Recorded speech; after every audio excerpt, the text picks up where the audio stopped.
Hello friends, मैं हूं शुभम शुक्ला और आप सभी का स्वागत करता हूं हमारे YouTube channel Shubham GS online classes में। देखिए, हम लोगों का संसद वाला जो पार्ट चल रहा था उसका एक लास्ट वीडियो है। वो संसद वाला जो पोर्शन है वो पूरा कंप्लीट हो जाएगा आज। कुछ मैं वन लाइनर फैक्ट्स जो आते रहते हैं एग्ज़ाम में बीच बीच में पूछा है, उन सब चीज़ों को, इंपॉर्टेंट चीज़ों को कवर कर रहा हूँ। और आज कवर होने के बाद, और ये कुछ कुछ चीज़ें जो बीच बीच में छूट गई थी, या कुछ कुछ चीज़ें हैं जो वन लाइनर में कभी कभी पूछ देता है, ये इंपॉर्टेंट है, ये जो आप फैक्ट्स बता रहा हूँ वो। ठीक है, तो इसको नोट करते चलिएगा। इसके बाद आप लोग का संसद वाला कंप्लीट पूरा पोर्शन खत्म हो जाएगा। मैंने पूरा डिटेल में कवर करवाया है संसद को। इससे बाहर क्वेश्चन शायद ही जाएगा कभी, बहुत मुश्किल है इससे बाहर का क्वेश्चन जाना। आप इतने को पढ़ लेंगे, मतलब पूरा चीज़ें मैंने कवर करवाई हैं। अगर इसके बाद भी अगर आप लोगों को लगता है कि कोई चीज़ें छूट गई होगी तो मुझे कमेंट सेक्शन में बताइएगा, मैं वो चीज़ भी क्लियर करवा दूंगा।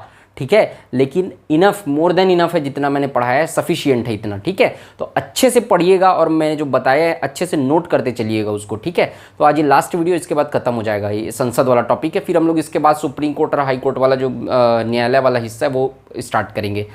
तो आप लोग एक चीज़ और मैं बताना चाहता हूँ कि पिछला वीडियो जो था वो फोकस में थोड़ा दिक्कत आ जाता है, हो गया था, हो जाता है ऐसा। तो वो फोकस का सेट नहीं किया था मैंने, इसलिए क्या हो गया है कि वो ब्राइटनेस अप नीचे ऊपर नीचे हो रहा है। ठीक है, फिक्स नहीं हुआ था वो, तो आप थोड़ा सा मैनेज कर लीजिएगा। बाकी वो उसमें बोर्ड क्लियर दिख रहा है, मैं जो हूँ वॉइस वगैरह सब क्लियर है, तो उसमें समझ में आ जाएगा आप लोग को। ठीक है, तो उसको मैनेज कर लीजिएगा थोड़ा। तो आज का वीडियो स्टार्ट करते हैं। अगर आप लोग को वीडियो पसंद है तो वीडियो को शेयर कीजिए, ज़्यादा से ज़्यादा कमेंट कीजिए, ज़्यादा से ज़्यादा लाइक कीजिए, चैनल को सब्सक्राइब कीजिए। ठीक है, तो अपन आज का वीडियो स्टार्ट करते हैं। देखिए, संसद सदस्यों की निर्भरता, ठीक है, ये मिसलेनियस पार्ट है, एक्स्ट्रा पार्ट जो है वो मैं बता रहा हूँ। संसद सदस्यों की निर्भरता मतलब कब कब संसद सदस्य निर्भर होते हैं। देखिए, दोहरी सदस्यता, एक कोई भी सांसद जो रहता है, ठीक है, वो दोहरी सदस्यता ग्रहण नहीं कर सकता। मतलब दो सदनों का सदस्य नहीं रह सकता एक साथ। ठीक है, दो विभिन्न सदनों का सदस्य नहीं रह सकता, है ना। या फिर एक सदन में दो पदों पर, मतलब एक ही सदन में लोकसभा का सदस्य है तो वो दो पदों पर नहीं रह सकता। ठीक है, दो बार सदस्य नहीं बन सकता। देखिए कैसे कैसे दोहरी सदस्यता का मतलब, लोकसभा और राज्यसभा दोनों का सदस्य है अगर वो, ठीक है, लोकसभा का भी सदस्य बन गया, राज्यसभा का भी सदस्य बन गया चुनाव जीत के, तो उसको 10 दिन के भीतर ये सूचना देना पड़ेगा, नहीं तो राज्यसभा की सीट खाली हो जाएगी। ठीक है, अगर वो लोकसभा का सीट पहले से है, ठीक है, चुनाव पहले से जीत चुका है, लोकसभा सांसद पहले से है, राज्यसभा सदस्य के लिए भी खड़ा हो गया, उसमें जीत गया, और 10 दिन के अंतर्गत, ठीक है, 10 दिन के अंतर्गत वो अगर सूचना नहीं दिया सदन को, एक सदन को, या एक सीट को नहीं छोड़ा, तो राज्यसभा की सीट खाली हो जाती है उसकी।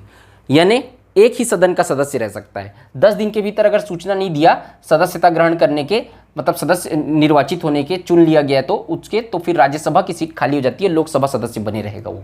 ठीक है, दूसरा देखिए, एक ही सदन में 2 सीटों पर चुन लिया गया है, अगर लोकसभा का सदस्य है या राज्यसभा का सदस्य है, अब वो 2 जगह से खड़े हो गया, तो खड़े तो हो सकता है, लेकिन दोनों जगह से अगर चुन लिया गया तो दोनों सीट रिक्त हो जाएगा।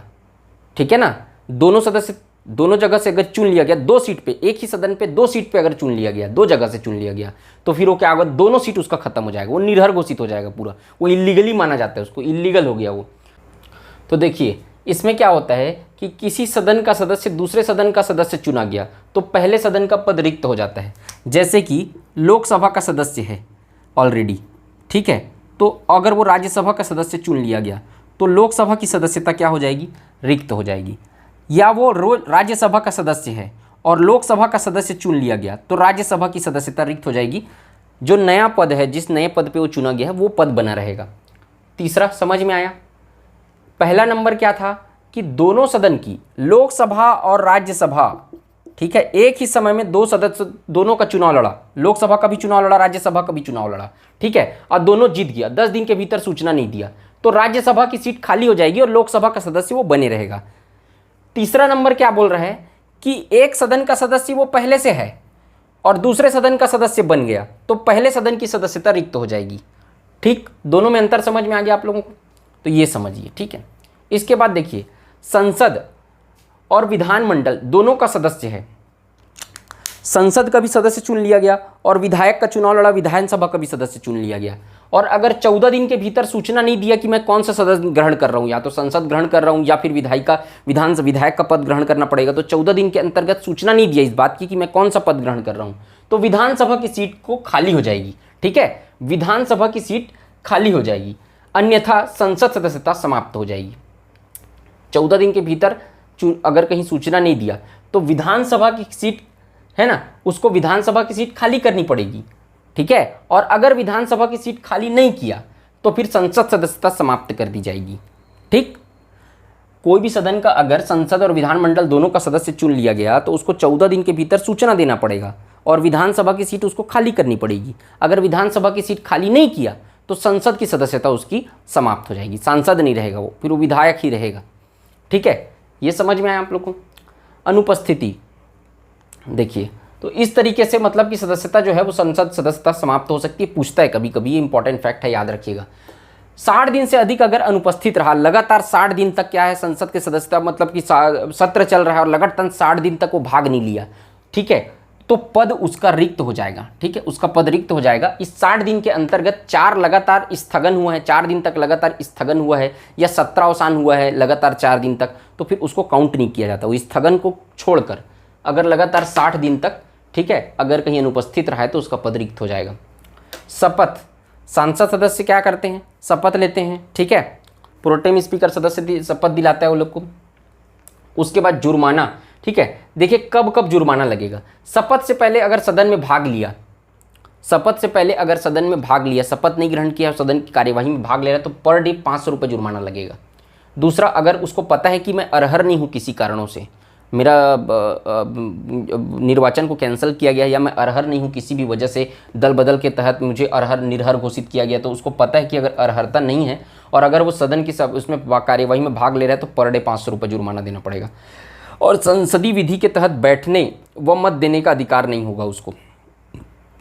ठीक है, अगर वो शपथ नहीं लिया है या अरहर नहीं है तो वो संसदीय विधि के तहत उसको सदन में बैठने का अधिकार नहीं है और न ही मत देने का अधिकार है, जब तक वो शपथ नहीं लिया है तब तक।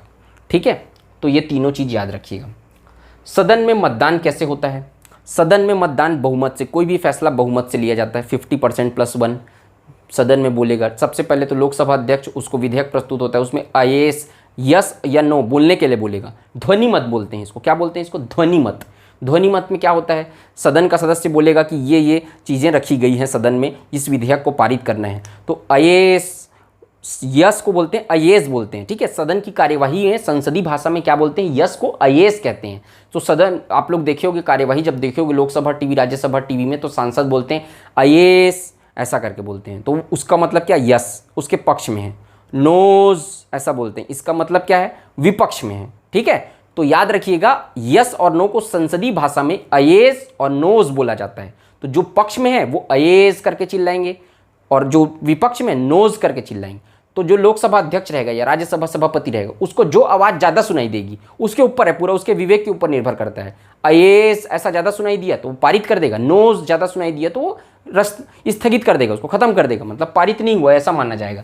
अब उसके ऊपर रहता है पूरा कि कौन सा आवाज़ ज़्यादा है। अब वो बोल दिया कि आईएएस के पक्ष में, मतलब विधेयक के पक्ष में ज़्यादा लोग बोले हैं तो मैं विधेयक को पारित करता हूँ। अब किसी संसद सदस्य को दिक्कत है इससे कि नहीं आईएएस नहीं, नोज ज़्यादा बोले थे, तो वो क्या करेगा फिर से, ठीक है, फिर से वो सवाल मतलब कि बोलेगा लोकसभा अध्यक्ष को कि नहीं ये गलत हुआ है। तो इसके अगर स्पष्ट नहीं हुआ, ये इसमें सब कोई अगर कहीं, ठीक है, अगर इसमें सब इस माध्यम से सब कोई संतुष्ट नहीं है तो फिर लॉबी स्पष्ट हो जाए कहेगा।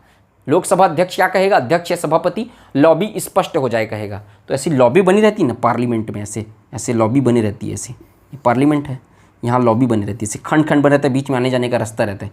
तो पक्ष वाले एक साइड आ जाएंगे, पूरा जितने पक्ष में हैं, है ना, इस लॉबी में मान लो जाए बीजेपी बैठी है तो बीजेपी अगर पक्ष में है विधेयक के तो सब सांसद इस लॉबी में आ जाएंगे और नोज वाले एक लॉबी में आ जाएंगे, सब दोनों डिस्ट्रीब्यूट हो जाएंगे। ठीक है, इसमें भी अगर स्पष्ट नहीं हुआ अगर, तो 3 मिनट 3 सेकंड के बाद फिर से लोकसभा अध्यक्ष एक बार क्लियर करने के लिए आईएएस और नोज बोलवाएगा।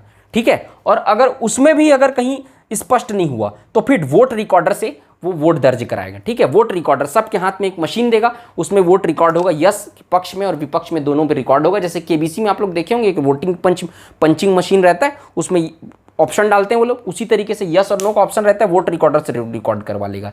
और अगर इसमें भी नहीं हुआ, ठीक है, तो क्या बोलता है, कभी कभी खड़े होने के लिए भी बोलता है कि जो पक्ष में है वो खड़े हो जाइए, जो विपक्ष में है वो खड़े हो जाइए। इस तरीके से भी मतदान होता है। तो ये 4-5 तरीका है मतदान करने का, इसको आप लोग देखिएगा कि इस तरीके से मतदान होता है। बाकी आप लोग पार्लियामेंट का जो देखिए, जो है वो लोग लोकसभा और राज्यसभा टीवी देखा करिए, उसमें एक आध बार संसद का सदस्य की पूरी कार्यवाही देखिएगा, वो लोगों को समझ में आ जाएगा। आप लोग यूट्यूब पे भी आप लोग सर्च करके उसको देख सकते हैं, ठीक है। तो आप लोगों को समझ में आ जाएगा, क्लियर हो जाएगा कि पूरा कार्यवाही कैसे कैसे चलता है। संसद की भाषा, अनुच्छेद 120 में संसद की भाषा के बारे में बताया गया है कि बोला जब कॉन्स्टिट्यूशन बना तो उस समय संसद की भाषा रखी गई थी हिंदी और अंग्रेजी। हालांकि ये 15 साल तक ये प्रावधान किया गया था अंग्रेजी का, हिंदी तो रहेगा ही, हिंदी अंग्रेजी का प्रावधान 15 वर्षों के लिए बोला गया था कि 15 वर्षों में अंग्रेजी भाषा समाप्त हो जाएगी, और वो वर्ष था 1965। लेकिन राजभाषा अधिनियम 1963 में लाया गया, तो राजभाषा अधिनियम 1963 के तहत इसको बढ़ा दिया गया है, ठीक है। अब वो कब तक बढ़ाया गया अभी फिक्स नहीं है। राजभाषा अधिनियम 1963 के तहत अंग्रेजी भाषा आज तक चली आ रही है। तो संसद का भाषा अल्टीमेटली हिंदी और अंग्रेजी दोनों है, दोनों भाषा में बोला जाता है। इसके अतिरिक्त कोई अपनी आंचलिक भाषा में, कोई अपनी स्थानीय भाषा में अगर कहीं बोलना चाहता है कोई सांसद, तो उसे लोकसभा अध्यक्ष या राज्यसभा सभापति की अनुमति लेनी पड़ेगी अगर अन्य किसी भाषा में बोलना है। तो अगर वो अनुमति दे दिए तो अपनी आंचलिक भाषा में भी कोई भी सांसद बोल सकता है, और नहीं दिए तो फिर नहीं बोल सकता, लेकिन अनुमति लेना अनिवार्य है, ठीक, ये भी याद रखिएगा। सांसदों के पास क्या क्या विशेषाधिकार होते हैं इसमें और देख लीजिए। संसदीय विशेषाधिकार, सांसदों के पास विशेषाधिकार क्या क्या होते हैं। किसी भी सांसद को जब सत्र चल रहा है उसके 40 दिन पूर्व तक और 40 दिन बाद तक, मान लो जाए 1 मार्च से 31 मार्च तक, ठीक है, 1 मार्च से है ना 30 मार्च तक चल रहा है सत्र, पूरे मार्च में, उसके चालू होने के 40 दिन पहले और सत्र खत्म होने के 40 दिन बाद तक उनको गिरफ्तार नहीं किया जा सकता। गिरफ्तारी से छूट है दीवानी मामलों में। दीवानी मामले क्या होते हैं? पैसे से संबंधित मामले, धन से संबंधित, जमीन से संबंधित मामले दीवानी मामले के अंतर्गत आते हैं। चोरी, हत्या, डकैती, एक्सीडेंट, इन सबसे मामले फौजदारी के अंतर्गत आते हैं, ठीक है। और आपराधिक भी अलग मामला होता है। तो दीवानी मामलों के अंतर्गत उनको गिरफ्तारी से छूट होती है। मैंने इसमें शॉर्ट में लिखा है, आप लोग अच्छे से एक्सप्लेन करके लिखिए। किसी भी संसद सदस्य को सत्र शुरू होने के 40 दिन पहले तथा 40 दिन बाद तक दीवानी मामलों में गिरफ्तारी से छूट होती है, और आपराधिक और निवारक निरोधक मामले में गिरफ्तारी की जा सकती है, लेकिन उसके लिए अध्यक्ष या संबंधित सभापति की अनुमति लेनी पड़ेगी। आपराधिक मामले मतलब चोरी, हत्या, डकैती, इसी को फौजदारी मामला भी बोलते हैं। और निवारक निरोधक मतलब शक के आधार पर किसी को गिरफ्तार करना है तो अध्यक्ष की अनुमति से उसको गिरफ्तार किया जा सकता है, लेकिन अध्यक्ष की अनुमति लेना अनिवार्य है। इसके अलावा सांसद सदस्यों का विशेषाधिकार होता है, उनको पूरी तरीके से बोलना, डेमोक्रेसी है भारत, लोकतांत्रिक देश है, तो पूरे तरीके से किसी भी चीज़ को बोल सकते हैं, कठोर से कठोर आलोचना कर सकते हैं, किसी भी हद तक किसी भी मामले में आलोचना कर सकते हैं, कुछ भी बोल सकते हैं। हर प्रकार के बोलने से उनको स्वतंत्रता है, अपशब्दों का प्रयोग को छोड़कर। अपशब्दों का प्रयोग भी कर सकते हैं, लेकिन अपशब्दों का प्रयोग करेंगे तो जो संबंधित सदन के अध्यक्ष या सभापति हैं उनको फिर बुला के बाहर करवा देंगे। इतना पावर रहता है अध्यक्ष और सभापति के पास, बाहर करवा देते हैं सीधा, ठीक है। तो बोलने की स्वतंत्रता होती है। न्यायालय में गवाही देने से स्वतंत्रता होती है। देखिए, जब संसद का सत्र चल रहा है तो उनको न्यायालय में गवाही देने से बाध्य नहीं किया जा सकता। वो अपने स्वेच्छा से अगर चाहेंगे तो न्यायालय में, सुप्रीम कोर्ट, हाई कोर्ट में गवाही दे सकते हैं, लेकिन उनको किसी भी तरीके से बाध्य नहीं किया जाएगा गवाही देने के लिए, उनको छूट होती है। गुप्त सदन चला सकता है लोकसभा, या जैसे परमाणु मामला है, परमाणु मामले में कोई फैसला लेना है तो गुप्त सदन चला जा सकता है, जिसमें किसी को बताएगा नहीं, उसका टेलीकास्ट नहीं होगा, ठीक है, टेलीविज़न पर टेलीकास्ट नहीं होगा। तो इस तरीके से गुप्त सदन भी चलाया जा सकता है। आर्टिकल 120 मैंने बता दिया संसद की भाषा से संबंधित है, हिंदी अंग्रेजी रहेगी। आर्टिकल 121 देख लीजिए, जज के आचरण पर चर्चा नहीं किया जा सकता। संसद में जजों के, सुप्रीम कोर्ट और हाई कोर्ट के जजों के आचरण पर चर्चा नहीं किया जा सकता। आचरण पर चर्चा नहीं किया जा सकता, इसका मतलब क्या है? जैसे शरद अरविंद बोबड़े जी हैं, वो अच्छा काम नहीं कर रहे हैं, वो किसी भी तरीके से घूमने जा रहे हैं, या अपना काम अच्छे से नहीं कर रहे हैं, या किसी भी तरीके से उनकी आलोचना नहीं की जाएगी संसद सदन। ये आर्टिकल 121 के तहत, जब तक आप महाभियोग नहीं लाए हो। आप महाभियोग एक बार ले आए, सांसद सदस्यों के हाथ में महाभियोग लाने का पावर है, तो महाभियोग आप ले आओ। महाभियोग लाने के बाद आप उसके चरित्र पे या किसी भी चीज़ पे चर्चा कर सकते हो, उनके काम पे, किसी भी चीज़ पे। ये अन्यथा सुप्रीम कोर्ट और हाई कोर्ट के जजों के किसी भी मैटर पे आप चर्चा संसद में नहीं करेंगे। संसद सदस्य को कोई अधिकार नहीं है कि वो चर्चा करें। 122 में क्या बोला गया है? सेम सुप्रीम कोर्ट में भी, सुप्रीम कोर्ट और हाई कोर्ट भी संसद की कार्यवाही की जांच नहीं कर सकता। जो कार्यवाही हो रहा है वहां, ठीक है, तो जो जैसे कि पहला घंटा जो भी प्रश्नकाल कहलाता है, फिर शून्यकाल होता है, उसके बाद फिर आधे घंटे की चर्चा होती है, ये सब चीज़ों पे जज कुछ नहीं बोल सकते, कार्यवाही पे कोई कमेंट नहीं कर सकते। वो कानून अगर एक बार पारित हो गया संसद से तो उसकी जांच कर सकती है, और अगर मौलिक अधिकारों का हनन कर रही है तो उसको supreme court high court cancel कर देगा। लेकिन सदन की कार्यवाही के संबंध में कोई भी कमेंट सुप्रीम कोर्ट या हाई कोर्ट नहीं करेगा, या सुप्रीम कोर्ट या हाई कोर्ट पे उस पर चर्चा भी नहीं होगी। सदन का कार्यवाही लोकसभा अध्यक्ष और राज्यसभा सभापति संभालेंगे, ठीक है। उन लोग सुप्रीम कोर्ट और हाई कोर्ट के जज कुछ नहीं बोलेंगे उसमें। अनुच्छेद 123 अध्यादेश है। अध्यादेश के बारे में मैंने पूरा कंप्लीट जो है एक वीडियो में बता दिया, आप लोग वो वीडियो जाके देख सकते हैं। इसके अलावा एक कमेंट आया था कि समितियों के बारे में, तदर्थ समिति वाला मैं जो बताया था, प्रवर समिति और संसदीय समिति, उसके बारे में आप बताए नहीं करके। भैया मैं प्रवर समिति के बारे में एक वीडियो पे अच्छे से बता दिया हूँ, आप लोग उस वीडियो को जाके देख सकते हैं। प्रवर समिति के बारे में ज़्यादा कुछ है नहीं, उसमें दो ही साधारण प्रवर, एक संयुक्त प्रवर होता है। साधारण प्रवर में केवल लोकसभा के सदस्य होते हैं, संयुक्त प्रवर में दोनों सदन के सदस्य होते हैं, लोकसभा और राज्यसभा दोनों। मैंने बताया, उसमें आके देख लीजिएगा। जितना भी मैंने समिति से संबंधित पढ़ाया है वो कंप्लीट है, अच्छे से आप उसको देखिए, उससे बाहर का सवाल नहीं पूछा जाता है, ठीक है, उतना इनफ है। तो आई होप आप सबको ये वीडियो पसंद आया होगा। ये कंप्लीट हो गया संसद जो वाला जो पोर्शन था, आप लोग स्क्रीनशॉट ले सकते हैं इसका।